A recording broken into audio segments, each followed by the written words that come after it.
I keep saying I have holes in my brain. I feel like I have holes in my brain. That's a good way to put it.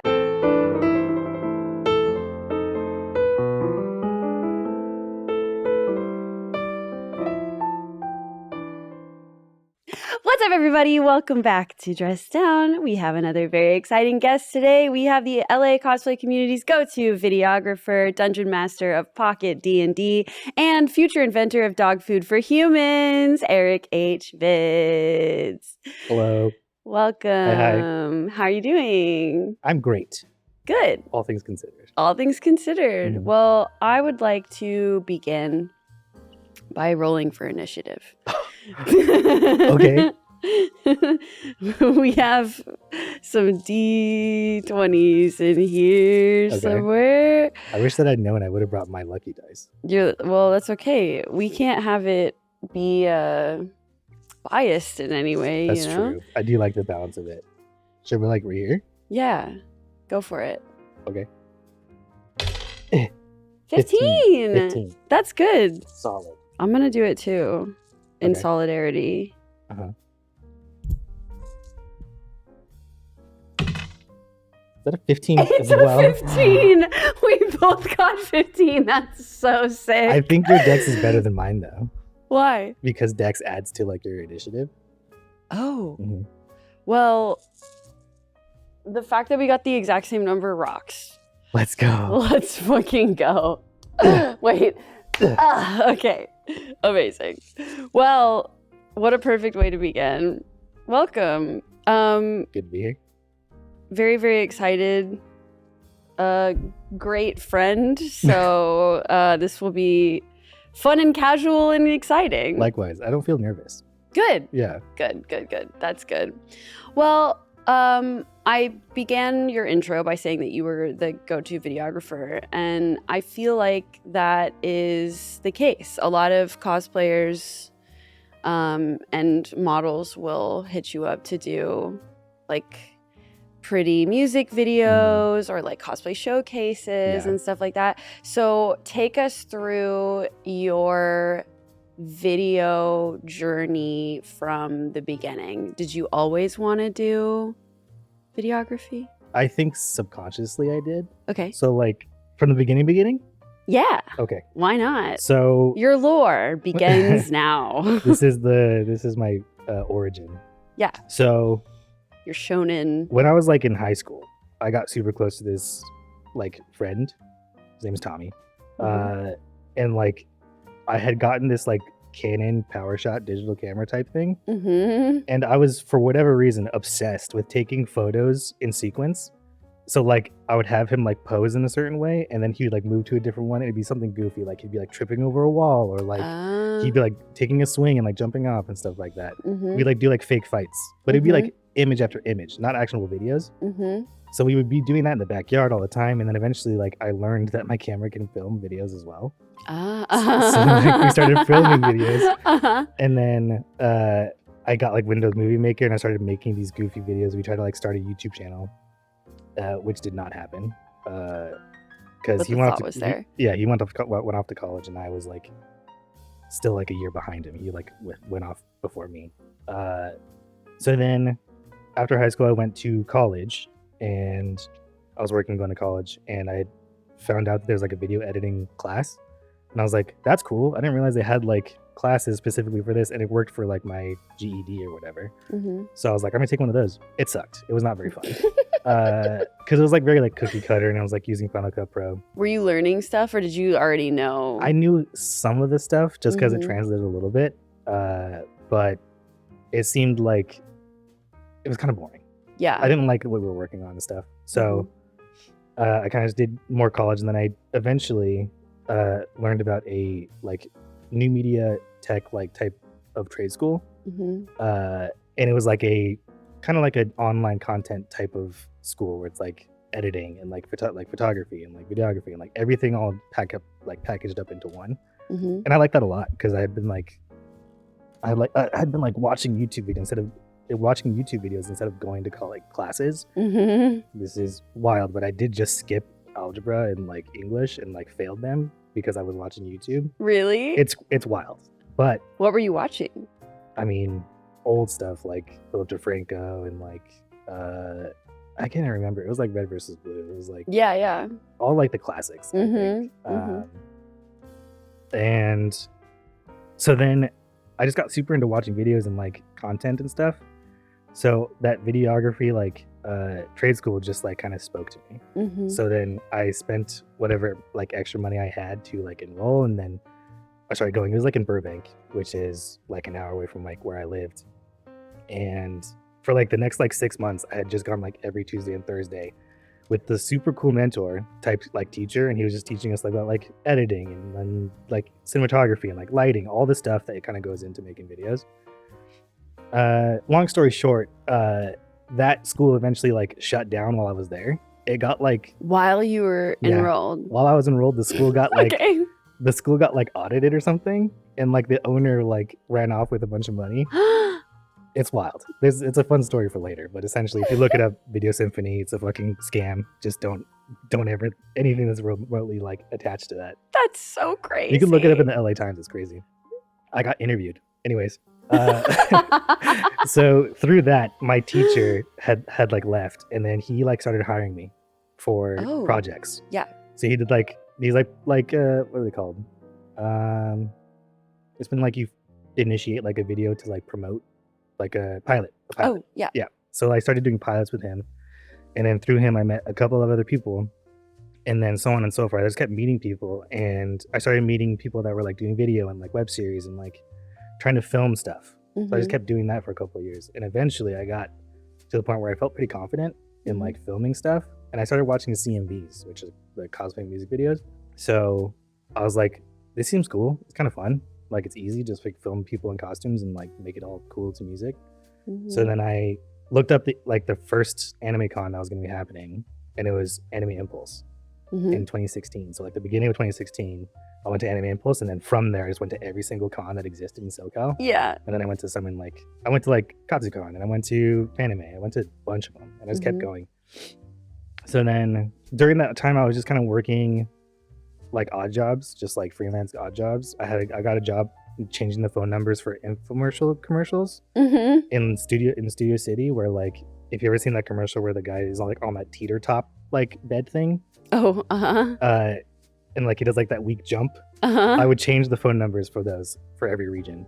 It was super boring, but it was easy. Yeah. Okay. So fast forward, essentially, like I think people just started making content through cosplay, like OnlyFans and like YouTube and Patreon and stuff like that, mostly Patreon. And they started hiring me for that, and that became like my full career, like just from doing that, which I think was cool. It is cool. Yeah. I feel like from my experiences, if there's a group photo shoot or if there is, I don't know, like a trip that we're taking, like a photo cosplay trip or something, like you are the guy, the go-to guy. It's like, let's make sure Erick's there to make a video out of it. Yeah. And I appreciate the opportunities every time. I think it's fun to get to travel and like hang out and also like shoot at the same time and just make cool stuff. Yeah, it's easy.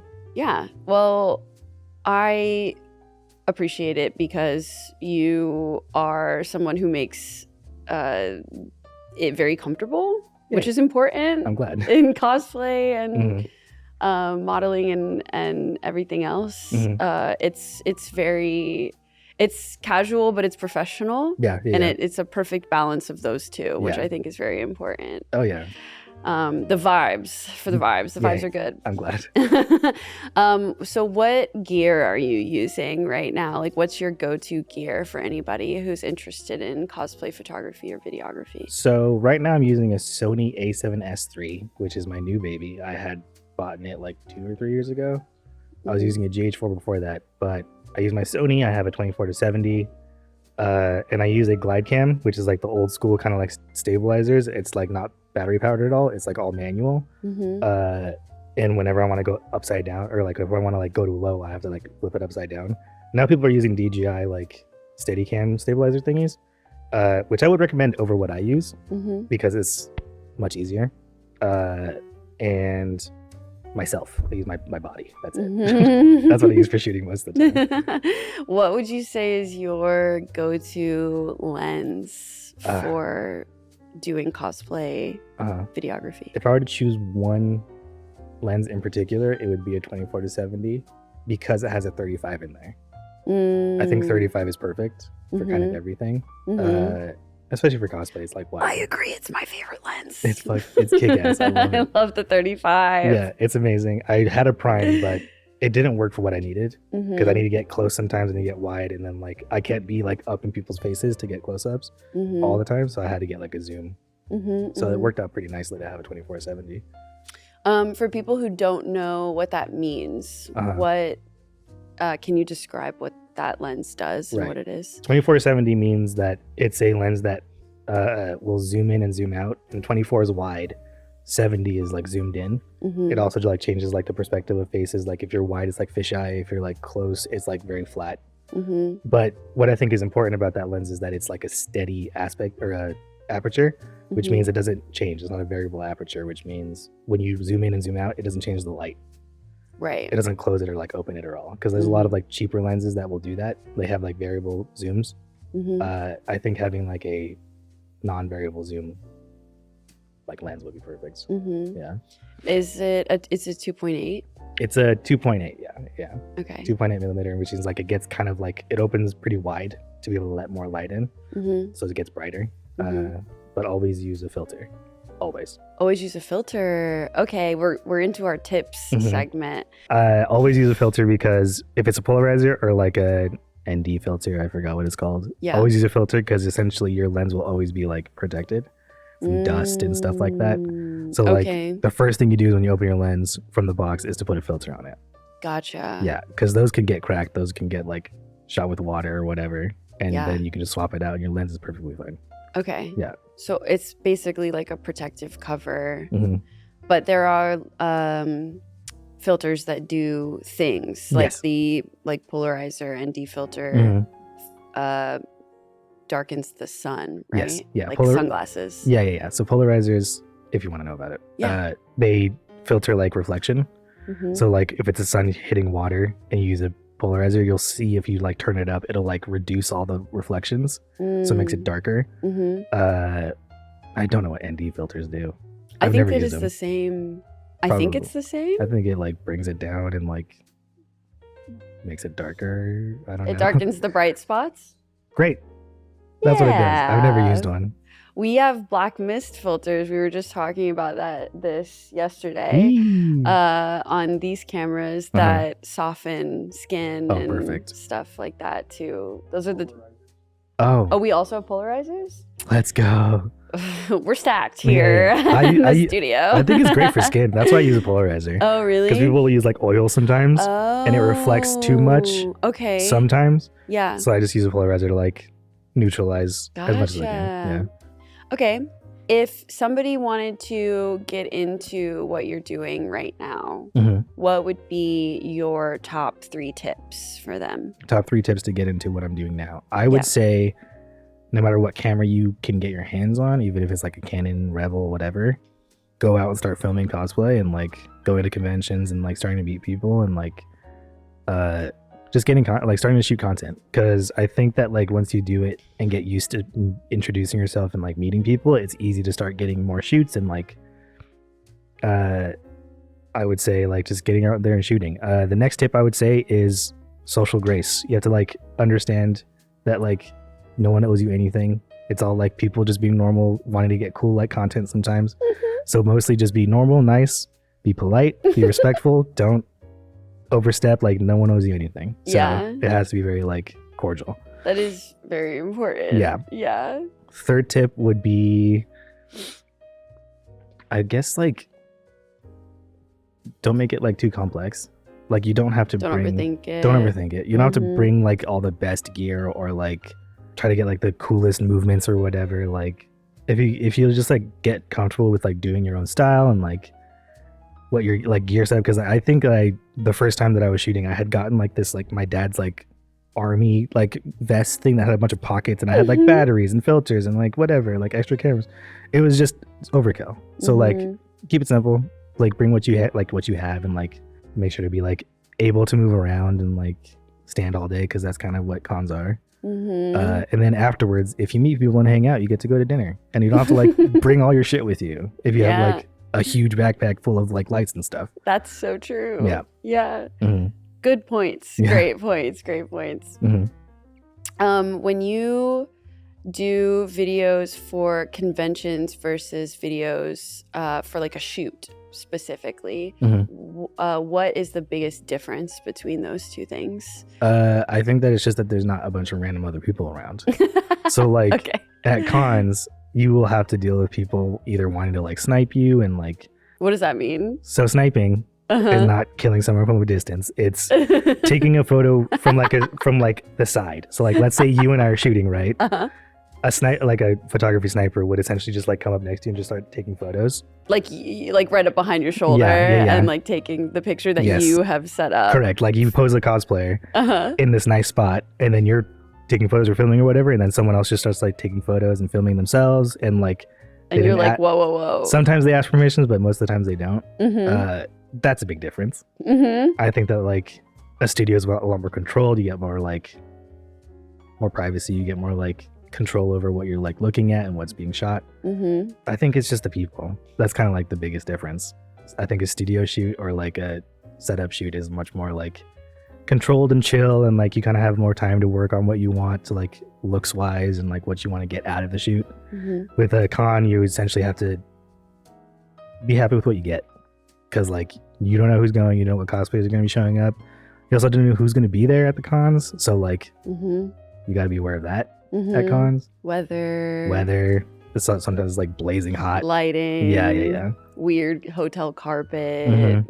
Yeah, you know, like the con being weirdly like specific about where you can go shoot. Yeah, like the horseshoes at AX. I was just thinking that. Yeah, and the do you do KatsuCon? I did a couple times. Yeah, they like roped off the gazebo area now. It doesn't make sense. Like the whole point of going to these cons, like AX and Katsu, is for people to like, well, I don't say the whole point, but a lot of the draw is like cosplayers and like getting to shoot content with people, like meeting them for the first time, or like people who already know each other. Yeah. And like you go there with the expectations to be able to shoot at the gazebo, and like there was lines and stuff for it that was like very respectful and normal. But then they made it so weirdly like security like driven. Same with Blizzard, like BlizzCon. BlizzCon was like fenced off like the entire time. Yeah. And it's like felt like it ruined a lot of the shooting spaces. And that's coming from me though. I don't know why, like maybe there's like research for like security and like safety reasons. But they have been weird about the horseshoes, and I think everyone is upset about that. Yeah, at AX. Yeah. They've been kicking people out of the horseshoes and the parking garage. Yes. Yeah. Yeah. One of the few places that are like non con specific, because like there's like the indoors area for AX, where just everyone is all tight packed. A lot of people who don't have badges who go to AX to hang out. The horseshoes is kind of like the stomping grounds. Like that's where people go to like go and shoot and hang out. The go-to meetup spot. Yeah. And it's just become a nightmare. Yeah. And for those who don't know, the horseshoes are literal horseshoes. Yeah. They're like gigantic horseshoe statues in front of this parking garage. Yeah. And that's kind of just where everybody meets up, because it's got pretty solid lighting. Yeah. If you a lot of foliage. Yeah. If you've seen like any cosplayer who's gone to AX, you will likely have seen a photo of theirs be taken at the horseshoes. Like, that's so common. Yeah, but even the like little tunnel that leads into the convention right next to it with the stairs. They've also been kicking people out of that. All the best looking spots they've chosen is just like not where you're supposed to go for some reason. Even though it's like we've been doing it for like 8 years. At least I have. It's been longer than that. It's stupid. It's just stupid.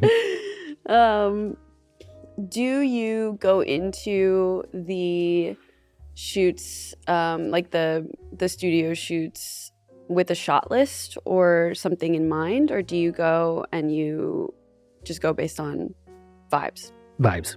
I have tried to get a shot list, and some people have asked for a shot list, and I will get those together. But I think that most of the shoots that I've done in general have been surprises, where like I will show up and I don't know what we're shooting until we start. So like I think setting up a shot list would be not crazy like productive. I have like a lot of angles and like movements that I like to do, and I kind of just mix in however like what looks nice. And then if people want very specific shots, I can think about that while we're like taking photos or like on the way there or something like that. But shot lists are important, but I think that, I mean, like for like the stuff that I've shot, it's like we're shooting like 8 costumes or like 5 to 8 costumes or something like that.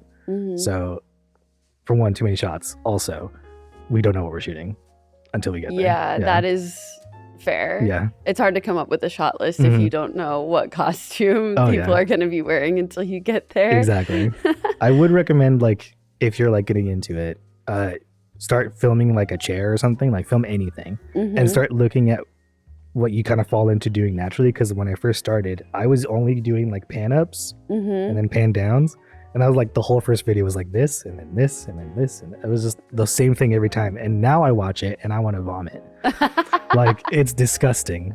But because like it's no variety. And now like I can feel more confident about like doing different angles and like moving around different places and like experimenting. And I think that's important to like have variety. Yeah. Make a dynamic video that's interesting. Dynamic. That's the word. Yeah. I've been hearing a lot about that in voice acting. Oh, really? Being dynamic. So it's stuck in my brain right now. I can like hear it from like your like stuff that you showed me. You've like had a lot of variety. Oh, thanks. Yeah.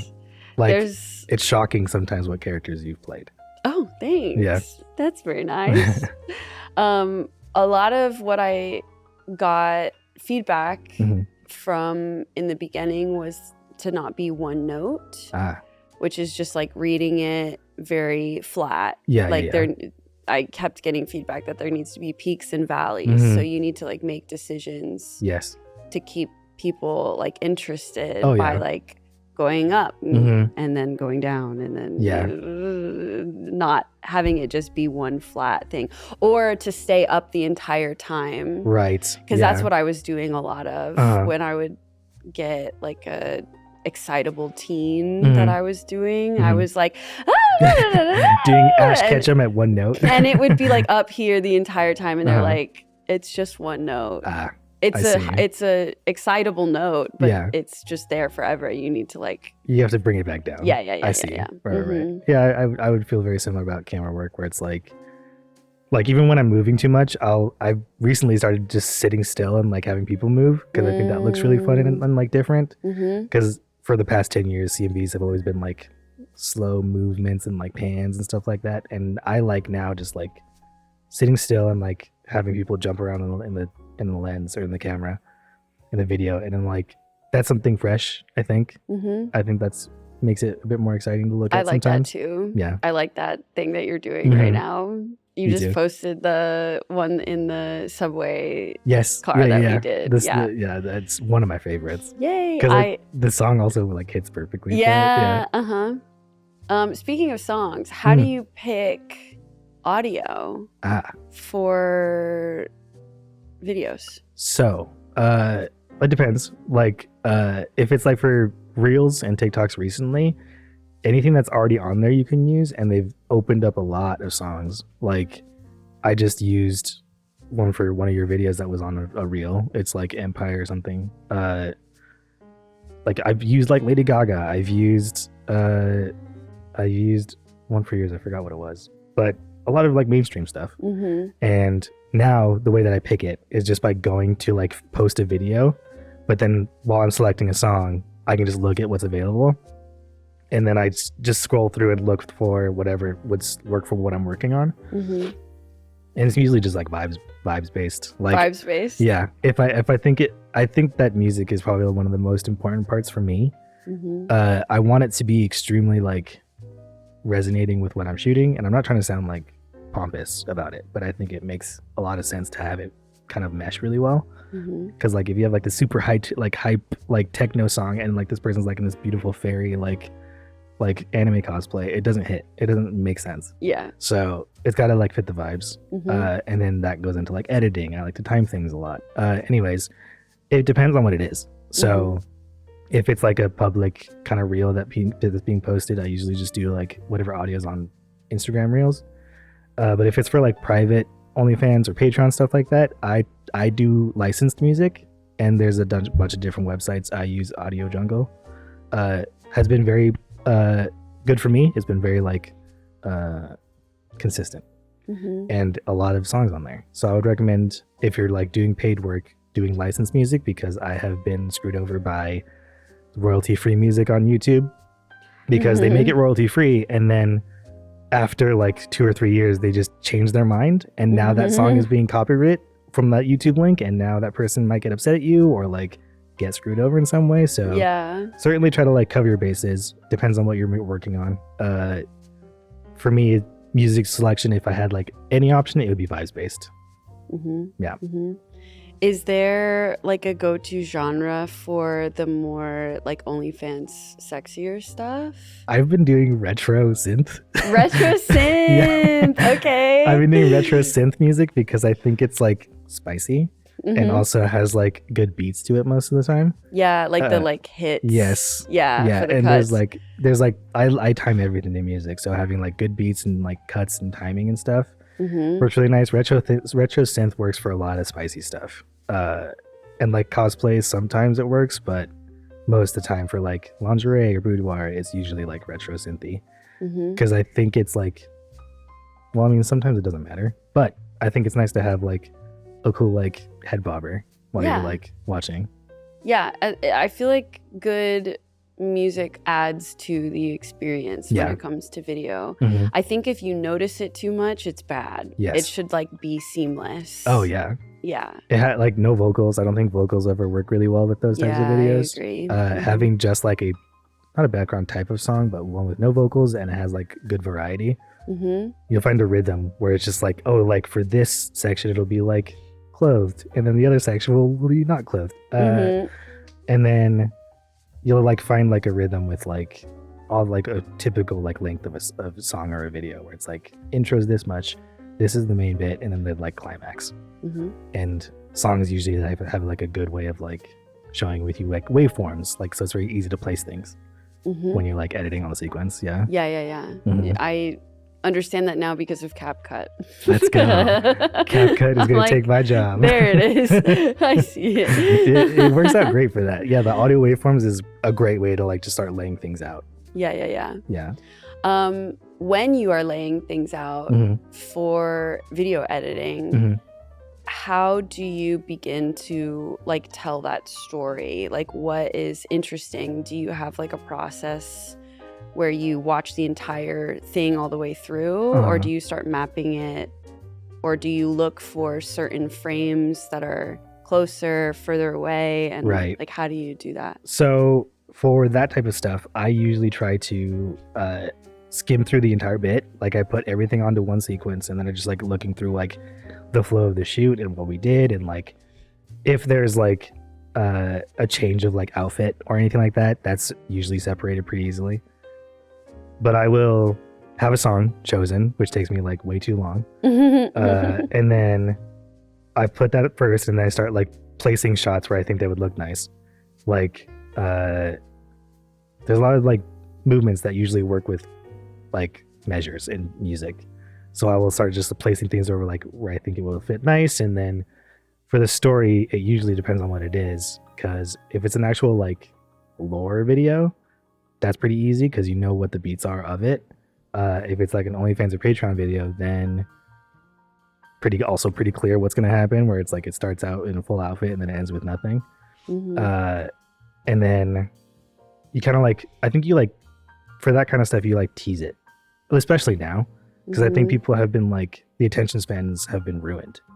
So everything now has to be shown immediately, and then you can build up to like what it actually is like later. So like for the first section, I'll usually have like, I'll like splice everything into one little like random mix, and then it'll start in the beginning, whereas like if it's like a jokey video, then like I'll have like a immediate blooper, and then I'll go into the video, and I think that's fun. I agree. And I've noticed that as a trend in general on like social media, where the punchline, like they'll do the punchline first, and you're like hooked because you want to know why that punchline exists. Oh yeah. And it's interesting. That's not, it's interesting that it's evolved that way, because normally it would be the build Yeah.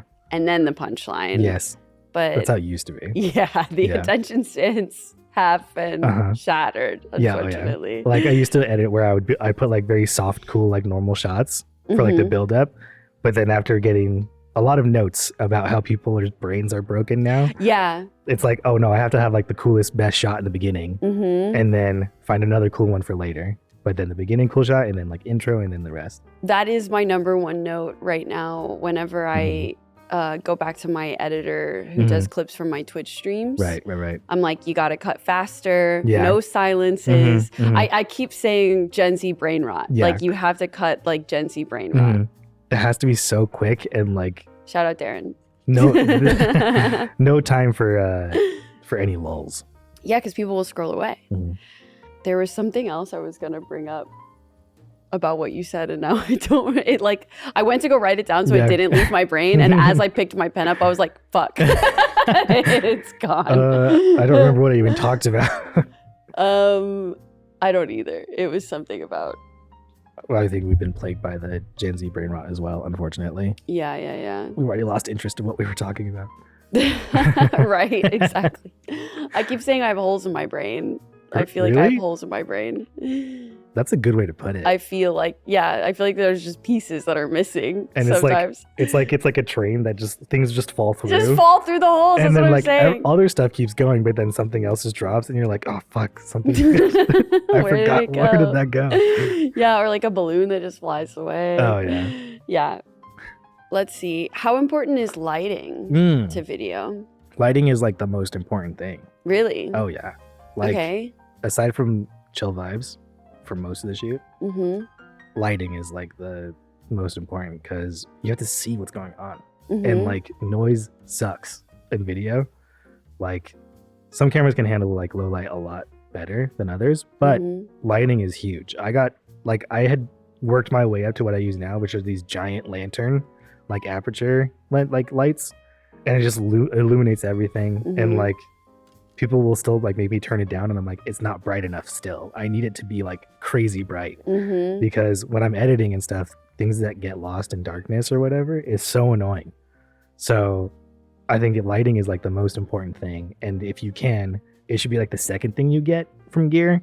Like even one of those like LED panels that you can find. I see you using them all the time. I love an LED panel. Yeah, because it's easy. It fits in my bag, especially the really flat ones that have the phone mount that just clip on your phone. Yeah, oh yeah. And they usually come with little diffuser things on, depending on the quality. The really flat kind of cheap phone ones don't, but I have LED panels that came with like a honeycomb grid and a diffuser that you can put on top of them, which goes is crazy. So helpful. It's huge.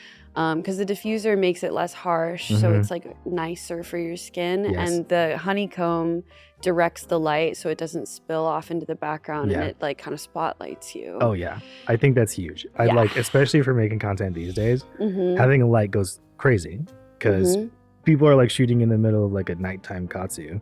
Yeah. And it's just like, you can't see anything. Yeah. And you mentioned noise earlier, and I want to clarify in case people aren't camera people, noise is like the grain. Yeah. Right. Right. So like if you like see black and you like film it, if you were to brighten it up, you'll start to see like these little like dancing bugs. That is noise. And then the more light you have, the less noise you'll get because your camera can like receive more light. I don't know the science, but I just know don't use as much ISO because it makes more noise. And then use as much light as you can, depending on the shot. Sometimes it's nice to have like backlighting or just like silhouettes, but lighting is huge. And I recommend investing in that early, as much as you can. Right. Yeah. Yeah. I literally video called you like within the past week because I was helping somebody film content on my DSLR. Yeah. And I'm a photo person and I don't know a lot about video. So I know what settings to use when I'm taking pictures, right. But I don't know anything about video settings. Like, so I I called you and I was like, the shutter speed looks weird. It looks choppy and I don't know why. Can you help me? And you were like, yeah. It's very nice. It's a very nice feeling to like help with stuff like that because I don't know much about a whole lot of stuff. But camera work, I think, is something that I've like gained a lot of experience in. So it's nice to use it for like helping people out. But yeah, it's like there's like settings that are helpful for like lighting that you gotta like kind of learn as you go or like lock in before you start shooting. Yeah. I want to ask you about settings afterward so that it doesn't leave my brain. I'm putting that checkpoint there so we don't lose it. But for lighting, is there do you bring any lighting when you go to conventions? I bring a little light panel thing now. Like it's a tiny little box and like I think it's from Aperture. I used to not. And I used to just kind of like deal with it, but it is nice. It's much nicer having a little light with you. And even if you hold it like this, I think it's way better to have at least something like that with you for a con, especially because people are indoors sometimes and like daylight saving times kind of like messes with shooting. So you have to be ready, like at least with something, because I've never regretted having a light with me because it's so helpful. Even if I didn't use it that day, I'm like, damn, I'm glad I had it. At least. Yeah. It's better to have it and not need it than need it and not have it. Exactly. I have seen a couple of times at conventions, especially at night, where there's like 6 people with their phone flashlights out and they're just doing their best. And it's all different colored lights too. When you are shooting like a cosplay showcase, like at a studio, what is your go-to lighting setup? The go-to lighting setup? Well, I have my big lanterns now. If I'm in LA, I have 2 lights with me. I have one big softbox, then sometimes I have a key light. But usually I have 2 big like lanterns because it kind of just covers everything. I do definitely need to learn how to use those grid things, those like honeycombs, because I think those look better. But right now it's like big lanterns that kind of just light up everything. And then I dance around with like where they're placed because I think that vibes kind of change every once in a while, where like sometimes people don't want like just everything lit. They want like intense, cool, like hardcore, like harsh lighting. So just dancing around with that works. Me. Yeah. That's me. I always want the hardcore like lighting. Direct. Yeah. Do you, speaking of, I mean, how do you navigate the different genres of cosplays? Like, for example, do you have to do like everything brighter for like anime characters versus like the grittier characters when you have to light it a little bit darker? I don't change much about having everything lit because I think you can change it in post. Yeah. So like, for instance, I shoot like fantasy stuff outdoors and it's like big soft lighting and like it's very bright and like that makes sense, but I would want that as well as like a horror Dead by Daylight type of cosplay because you can change a lot in editing, specifically with like color grading and stuff like that. Sometimes like you'll like do it before like editing, like sometimes it makes just sense to have someone backlit or like having like a specific color, you know. For me personally, I'd rather have everything lit, and I don't want to have anything to like be dark and then I need it to be bright, you know? So I'd rather work it on post, to be honest. Okay. Yeah. That was going to be my next question. Would you rather shoot a little brighter so you can dull it down in post, or a little bit darker and then brighten it? But right. I know your answer now. Sweet. And that's like, I know the camera settings for photos is to shoot in RAW, so that versus JPEG, because RAW has more information in it, the bigger files, and it's log for video, right? Pretty much the same thing. At least in my experience, it's just kind of the same idea, where log kind of makes everything flat enough so you can like kind of work with whatever you want and like change the colors and make it brighter or darker. And like RAW is very similar for me. I think it just depends on what you're aiming for, because sometimes log will make it too flat, and like depends on timing. Like you may not have a lot of time to to like get it out and like have to color it at the same time. Mm-hmm. So maybe just like making it like a CND something like pretty colors like setting will work. As long as the format is still like high grade, like kind of like high quality. Yeah. There's other settings that I am confused about, but I remember something that stood out to me that you said when I called you was that your shutter speed should be double the frame rate. Yeah. That's what it was. Oh yeah. If you're shooting like 60 frames a second, then it's preferable to have 120 for your aperture. Shutter speed. Shutter speed. Because rule of thumb, honestly. Like I don't actually know specifically if like I think it's just tradition. Like it looks choppier if it's lower. Yeah. Because you're shooting more frames, it'll take less photos for the video. So having either double or more than your frame rate is always like a solid like safety. Let's talk about frames per second and what that means. Okay. So you mentioned higher frames per second are more pictures that the video is taking. Correct.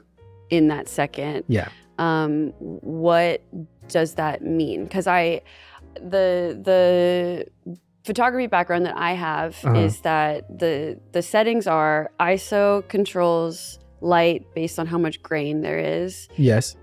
I mean, this is rough. This is rough, yeah. But shutter speed controls how much light there is based on how long the shutter's open. Yeah. Oh, yeah. And then aperture is the depth of field. Yeah.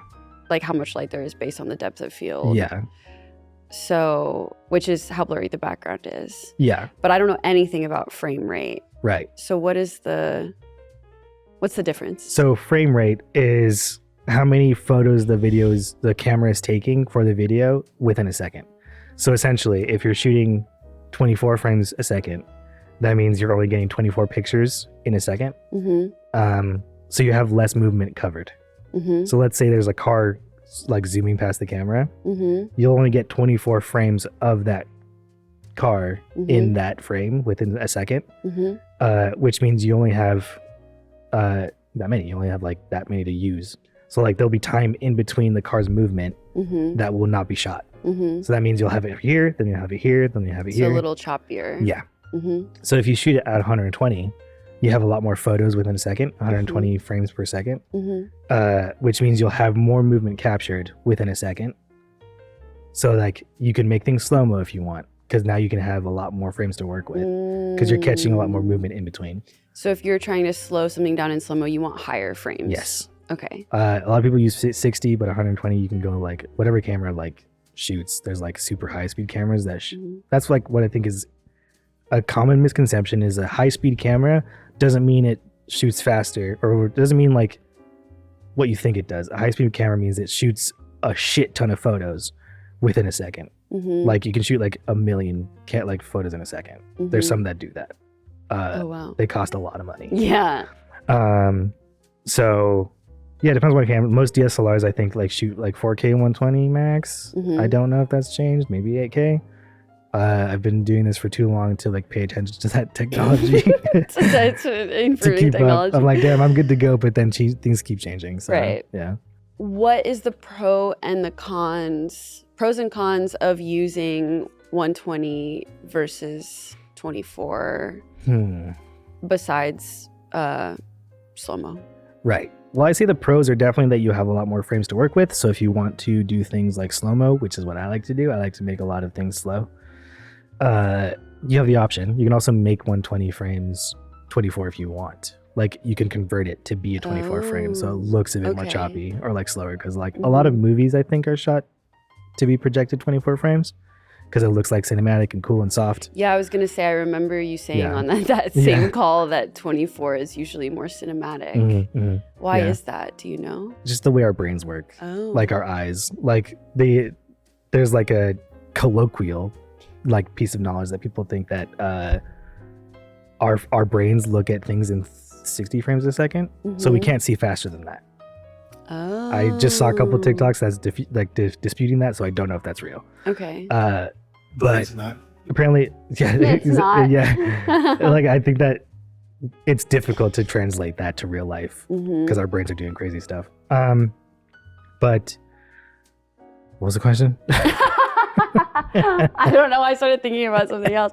Oh, what are the pros and cons of using? Yeah. Why is 24 frame cinematic? Right. So 24 frames cinematic because it feels like it's dreamy. Yeah. That's the best way for me to put it. It's like a bit more dreamy because it doesn't feel real. Gotcha. And I think that's what our brains want. Kind of uncanny. Yeah. Gotcha. If it's too fast, or like 30 frames plus, it feels too real. A lot of documentaries are shot in 30 frames. Oh. Yeah. Okay. I don't know if podcasts are, but Yep. I called it. Yeah, but a lot of movies I think are projected in 24. I think animation is 15. Like animes are projected 15 frames per second. So it's even more dreamy and it's even more crazy. Also less animating for people who are working on them. And Into the Spider-Verse was really popular for being really choppy. Yeah. Was that like a low frame per second? I don't remember what number it was, but I think it was like 15, maybe 12, something like that. Yeah.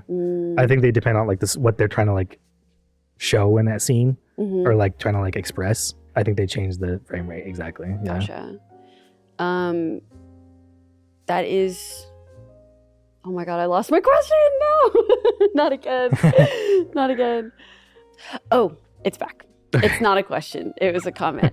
So, a lot of people. So, what you're saying about the human eye is used to like 60 frames per second or so. A lot of people say that about the 50 millimeter lens in photography, where 50 millimeter is like most similar to how our eyes process life. And that's why it's kind of like the go-to. But I would like to say that I think that's why I like the 35 and the 85 so much is because it's interesting. Yes. And it's different. And I think that's why I like the 35 as well, because it's also sort of dreamy. Yes. It's a little bit more wide. It's a little bit more fisheye. I agree.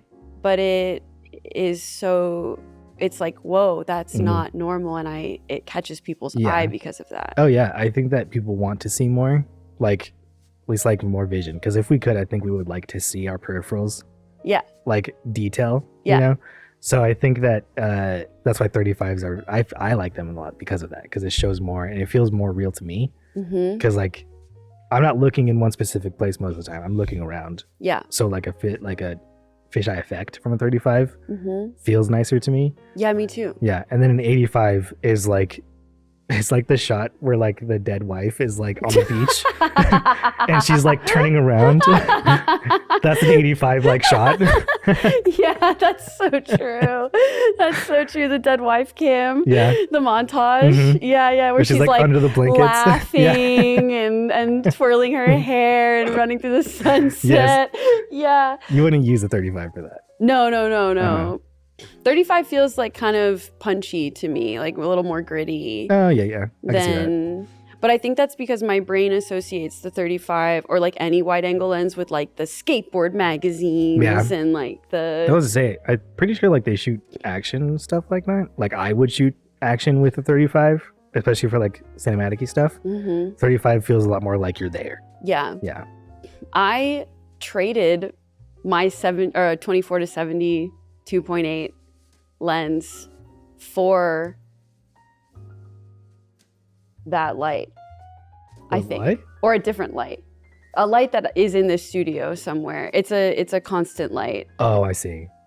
Oh my God. Because I never used it. Because I only used my 35 millimeter 1.4 lens. I see. Ever. Yeah. I just literally never used it. It was collecting dust in a box. That's fair. And one of my photographer in Florida, David Love, was like, I need a 24 to 70, and he shot Canon too. And so I would always bring it over for him to use. Ah, I see. And I was like, do you just like want this? And he was like, yeah, do you want this light? I'll trade you. And I was like, sure. Because I didn't have any constant video light at the time. I see. That's fair. You don't use the lens, so it's like right. a light would be way more worth it. Yeah, so now I only have one lens for my Canon. That's crazy. And it's a 35 millimeter 1.4. All right. And that's the only one I use. Okay, well, I mean, I've already sold my like 35 off, but it makes sense. Really? Yeah, because you're always self-shooting, right? Yeah. So 35 makes perfect sense. Yeah. Yeah. I will say now, though, with the rise of video, I want to do like the high quality video vertical content that everyone's doing, that I'm seeing. And I don't think the 35 is right for that, unfortunately. Yeah. I think I need a 50 or an 85. For vertical? Yeah. 85 I know is my camera would have to be 1,000,000 feet away. Yeah. But it flattens the background so much. It does. But I might just be looking for a 50. I don't know. I think you should just get like 24-70, to be honest. A 24-70. Yeah. No, but I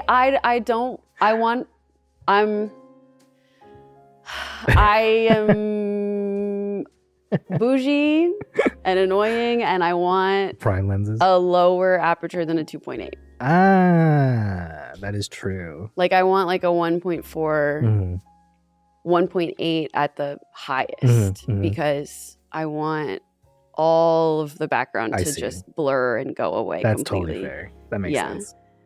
Yeah, that makes sense. So I don't know what millimeter I'm looking for, to be honest with you. I mean, the lower the better, I think. Although eventually it's going to be like razor thin. Yeah. So maybe it's not like a great idea, but I don't know. See what you can find out there. I gotta experiment. I gotta figure it out. Well, let's talk about D&D. Okay. Fuck yeah, I'm super down. Okay. I think I know your answer to this already just because I know you, but if you could be any class, okay, what would it be and why is it an artificer? God damn it, you're right. Because I wanted to say wizard. Oh, you were going to say wizard? I want to say wizard. Oh, you want to say wizard. But the problem is that I'm not a wizard. Like, why not? Okay, so I would be an artificer because I get to be a wizard by proxy. Like in real life, I would be an artificer. I can't deny it. I can't like object to that because so wizards in D&D, the way they do magic is like through like studying and research and like experimenting. Like they start to like bring material components and stuff, and they do a shit ton of reading. Like in order to get spells, not only do they level up, but they also have to get books and scrolls to like learn more spells, and they have to like spend money to learn them. I'm not like that. I'm not like that in real life. So I use technology and I use like stuff to do things for me. Yeah. Like I cut corners. Yeah. I mean, we all do. Yeah. We all have to. I barely graduated high school. Like I spent my time watching YouTube in college. I'm not a wizard in real life, unfortunately. Right. I would love to be a wizard, and I've played wizards before, but artificers are kind of exactly what I would be. Like crafty. Yeah, like I used to like make stuff out of duct tape all the time, and like I used to craft like stuff out of Legos, and like I'd make like duct tape weapons. Like I was always making stuff, and I think that's why I'm an artificer, even though I want to be a wizard. Yeah. If you could choose one of the top, like the main 6 stats to be like your stat, not choose, what is your stat in real life? It's con. It's Constitution? Same! Yeah, it's Constitution. I always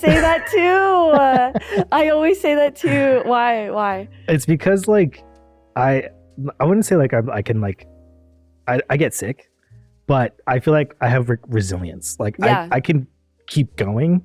Or like, even though I'm tired, I can keep going. Like I get winded when I'm like hiking and stuff, but I don't stop. Like I don't have to stop. I feel like I'm good at like being able to last. I'm not very strong, even though I can lift stuff. I'm not very dexterous. I'm not very smart. I'm working on my wisdom, and my charisma blows. So I think constitution. Not my charisma blows. I would like to challenge you on that, but I see what you're saying. Yeah, I think that con is my best. I respect what you're saying. Thank you. I think that con is unfortunately my best stat. Why unfortunately? I think it's mine too. I think it's lame. I mean, is it the most interesting? No. But is it valuable? Absolutely. It's super valuable. Yeah. Yeah. I got crazy into running, believe it or not, like a couple years ago. I remember. Trying to get back to it. And like it did not take long for me to like just keep going. Like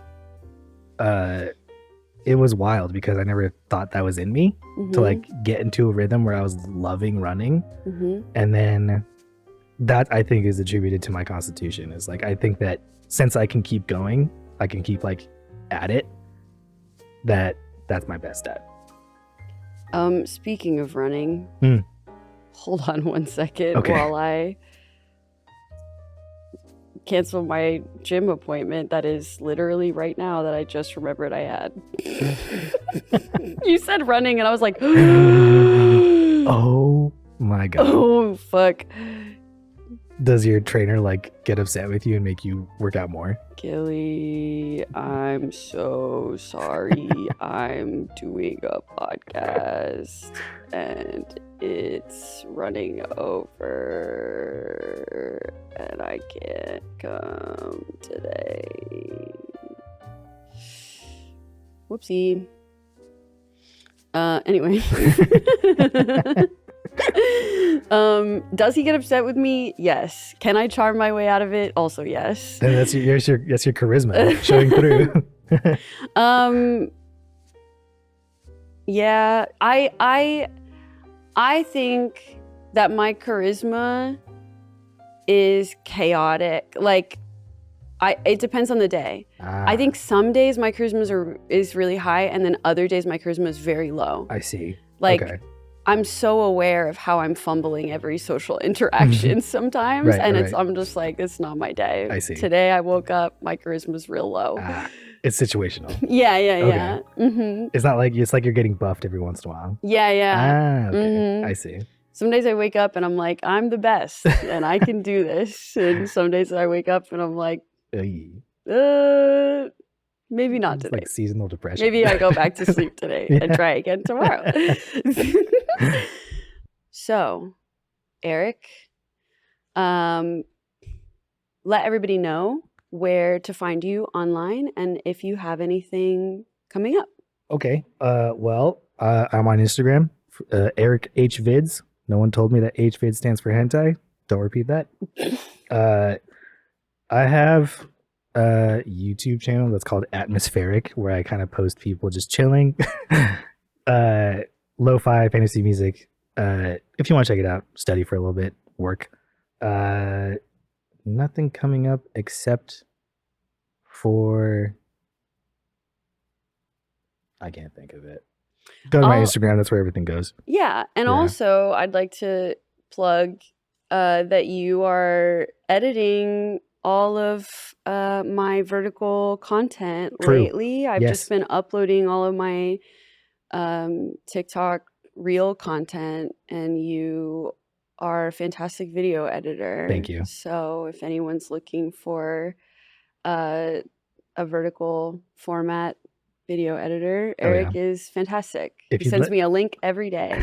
And then I download it and then I post it, and it's amazing. If you'd like to join the Reel Factory. The Reel Factory. Hit me up. Okay, Erick. Yeah. I need you to tell me about the time that you attempted to shave your legs.